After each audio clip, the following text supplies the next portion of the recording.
Good evening, and welcome to the Camera Artist Guild Thursday Critique.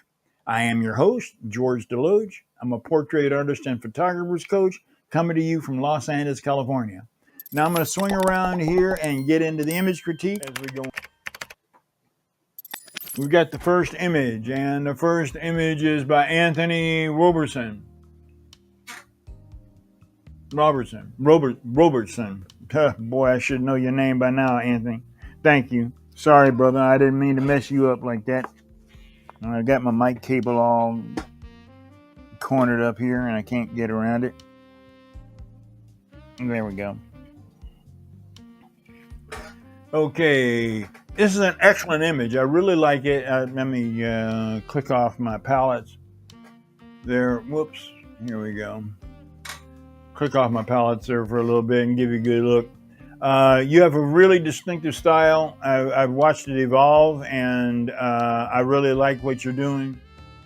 You've got the main point of interest here, the kiss on the 1/3 compositional line.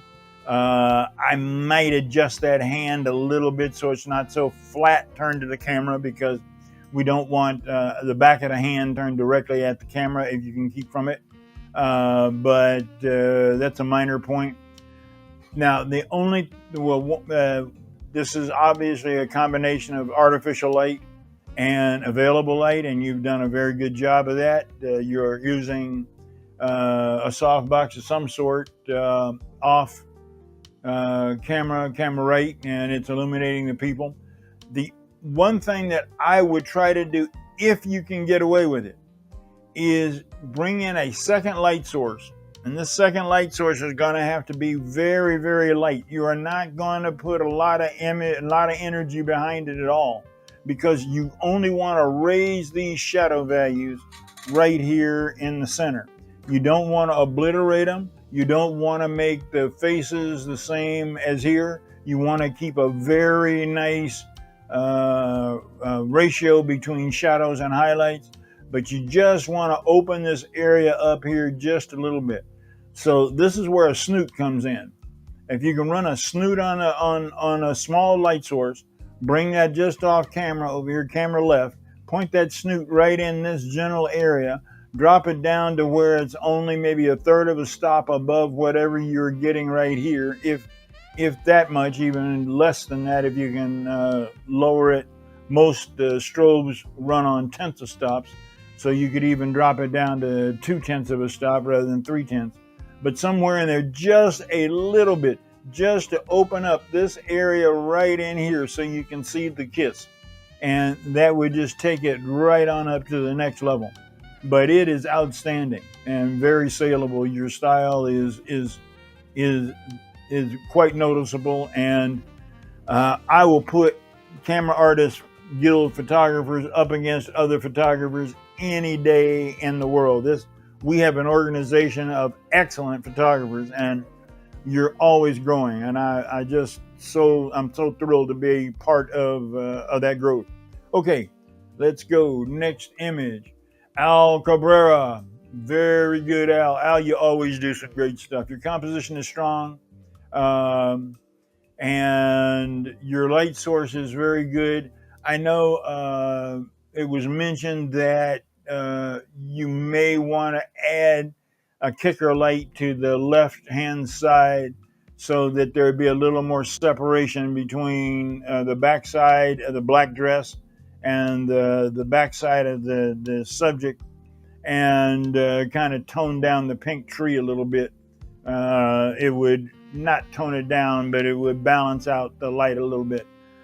That's a very distinct possibility. Again, we're talking about adding light very, very lightly. It was Don Blair, an old guy who's been long since passed away.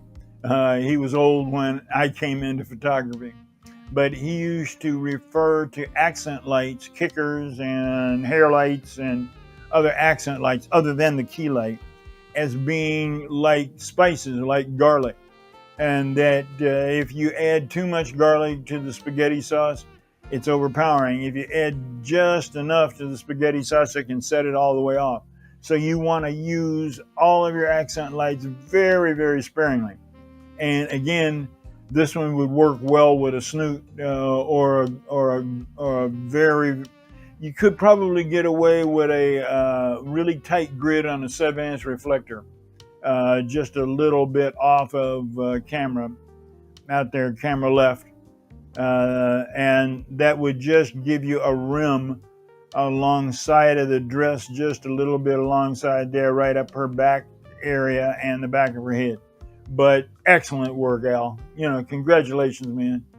You just, both of you guys, fabulous. Matter of fact, everybody is really fabulous. It's hard for me to find things that I can actually bring to kind of help you, but I think that will help a little bit. Let me see here. Let me spread this image out. I think, nope. Okay. I did have it spread out as much as possible. All right. Next image. Willie Demetrius Richardson. Boy, you killed it this time, Willie. And you've come out of your traditional water shots, which you've been doing an awful lot of location stuff, lifestyle-ish, lifestyle type editorial work, and that's all been excellent. But this is really good. I like your creativity. I like your thought. You dropped her in again on the 1/3 compositional line. You may refine her leg pose just a little. Bring the toe a little closer to the other leg over here. That might help it just a little bit, and extend her finger, her index finger, just a little bit, so that it has a little balance to it. I am picking at nits, man. I am nitpicking. This is really excellent. You have you got perfect Rembrandt lighting. Your color tones are right where they should be. Skin tones, that is, are right where they should be. Your exposure's right where it should be. You're using white, but you've dropped it low enough that there's plenty of separation between the light ribbon and the white background and the white cube. So again, all in all, stellar. Another great image. Okay, let's knock that one out. Tony Shaw. All right, you got this guy right on the 1/3 compositional line. So he is strong there. You got good leading lines in there. I think I'd tone down this pillar a little bit, with light coming in on it. And, I wonder, just wondering, if you went to a grid and caused this area over here and this area over here, camera left and camera right, you just knock the light off of it and focus the light more on just the subject, and then you can keep the blue gel that you got back here. I think that would add more impact to it. Still, it's a nice photograph. The guy's well posed, well composed, but as was pointed out in Al's stuff, there's a lot of different things that draw your attention, and you want to focus your attention right on this guy here. So you could burn some of this in. That might help a little bit. I don't know whether it would or not, and I'm not going to go through the burning in process. You can do that on your own. Sometimes it doesn't work too swell, but just something to think about. You know what you're doing.